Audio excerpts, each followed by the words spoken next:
Hi friends, అందరికీ good evening. ఈరోజు మా అమ్మ రుచుల్లో నేను చేయబోయే రెసిపీ ఏంటో తెలుసా? పీతలు. పీతలు పీతలు అనగానే నోరూరుతుంది కదా. ఎస్, ఈరోజు పీతల కర్రీ చేసి చూపిస్తాం మీకు. ఓకేనా? చూసేద్దామా మరి? స్టార్ట్. ఇప్పుడు మనం ఫస్ట్గా కళాయి వేసుకోవాలి, అంటే బోనలో దీనికి సరిపడా ఆయిల్ వేసుకోవాలి. ఓకేనా? ఆయిల్ వేసుకుంటున్నాను నేను.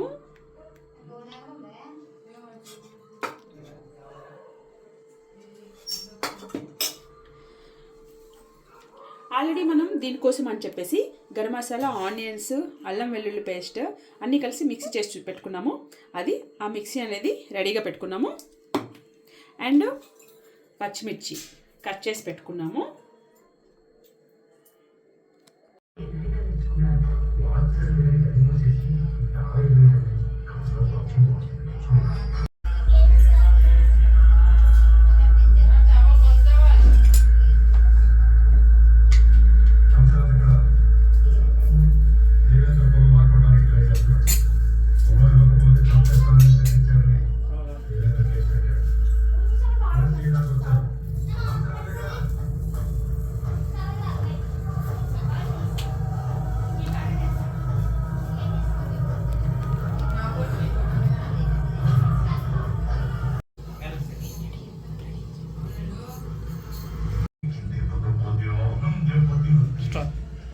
హాయ్ ఫ్రెండ్స్, ఇంకా రెసిపీలోకి వెళ్దామా?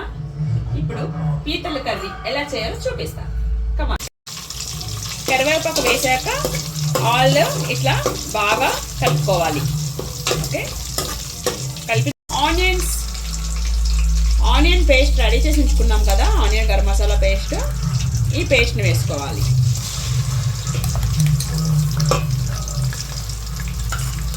ఈ పేస్ట్ కూడా మన క్వాంటిటీ ఎలా తీసుకున్నామంటే, పీతలు ఒక 15 పీతలు ఉంటాయి. 15 పీతలకి 6 ఆనియన్స్ బిగ్ సైజ్ తీసుకున్నా. అండ్ 2 టమాటాస్ కూడా బిగ్ సైజ్ తీసుకొని దాంట్లో గరం మసాలా కొన్ని వేసాను. అన్ని సింగిల్ వేయాలి. వేసేసి టోటల్గా అల్లం వెల్లుల్లి పేస్ట్ వేసేసి బాగా మిక్సీ చేశాను అనమాట. మిక్సీ చేసేసిన తర్వాత ఇది ఫ్రై చేస్తున్నాం కదా మనము పచ్చిమిర్చిది, అది వేసేసిన తర్వాత దాంట్లోనే మనం ఆనియన్స్, ఈ టమాటో కూడా వేసేసి బాగా కలుపుకోవాలి.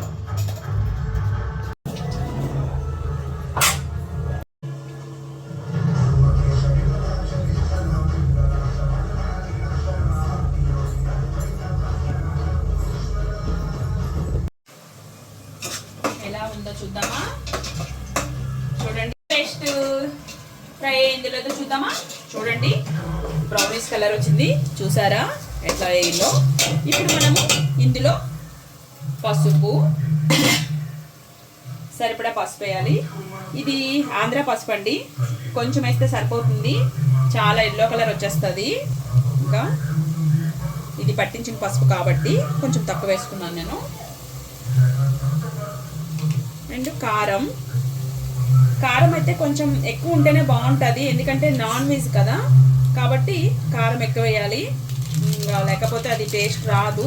బట్ ఇంకోటి ఏంటంటే మనం ఆనియన్ పేస్ట్ వేసాం కాబట్టి ఆనియన్ పేస్ట్ స్వీట్నెస్ వచ్చేస్తుంది కాబట్టి కొంచెం కారం కూడా ఎక్కువ వేసుకోవాలి.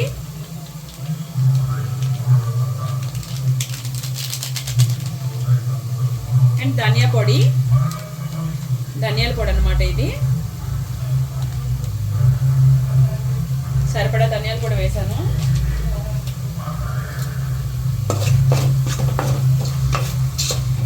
అన్నీ వేసేసాక బాగా మిక్స్ చేయాలి.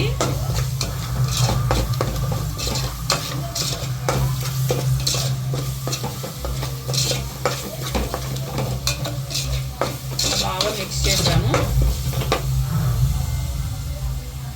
ఇప్పుడు మనం పీతలు ఉన్నాయి కదా, కడిగేసి పెట్టుకున్నాము. ఈ పీతల్ని ఇందులో వేసేయాలి.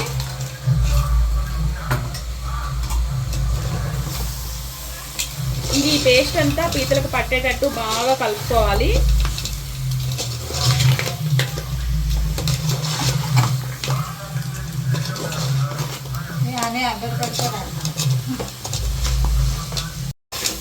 బాగా పట్టేటట్టుగా ఇట్లా మిక్స్ చేయాలి.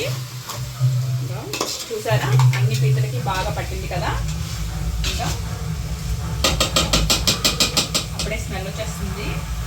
జస్ట్ పెట్టేసిన తర్వాత నెక్స్ట్ 2 minutes అది కొంచెం ఉప్పు కారం పట్టే వరకు మనం మూత పెట్టుకొని ఉంచుకోవాలి. ఇప్పుడు 2 minutes అయిపోయింది కాబట్టి ఒకసారి చూద్దామా.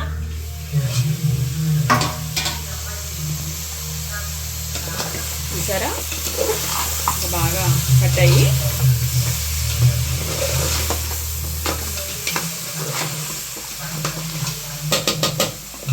ఇప్పుడు ఇందులో చింతపండు పులుసు వేసుకోవాలి.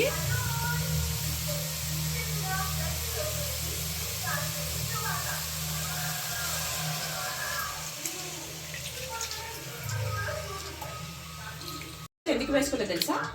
చింతపండు పులుసు ఎందుకు వేసుకోలేదు తెలుసా? పీతలు కొంచెం స్మెల్ వస్తాయి కదా, అంటే నీచు కంపు వస్తాయి కదా, కాబట్టి మనం చింతపండు పులుసుతో ఫస్ట్ ఉడికించాక అది దగ్గరికి అయ్యాక మళ్ళీ వాటర్ పోసి ఉడికించుకోవాలన్నమాట. ఇది ప్రాసెస్. అందుకని చింతపండు పులుసు వేస్తున్నాను నేను.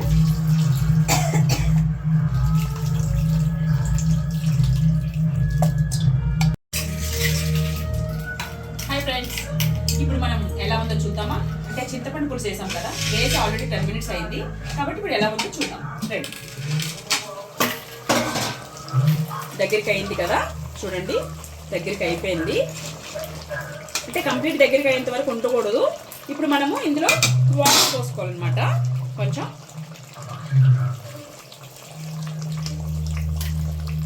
ఇంకా వాటర్ పోసుకొని ఫుల్ పెట్టేసేయాలి. ఇప్పుడు మంట గ్యాస్ ఫుల్ చేస్తే కొంచెం మనకి అయిపోతుంది అనమాట. మనకి ఇప్పుడు ఇది నీచు కంపు కట్టి ఏం రాదనమాట, చాలా బాగుంటుంది కర్రీ. ఇంక ఇప్పుడు మూత పెట్టేస్తున్నాను నేను.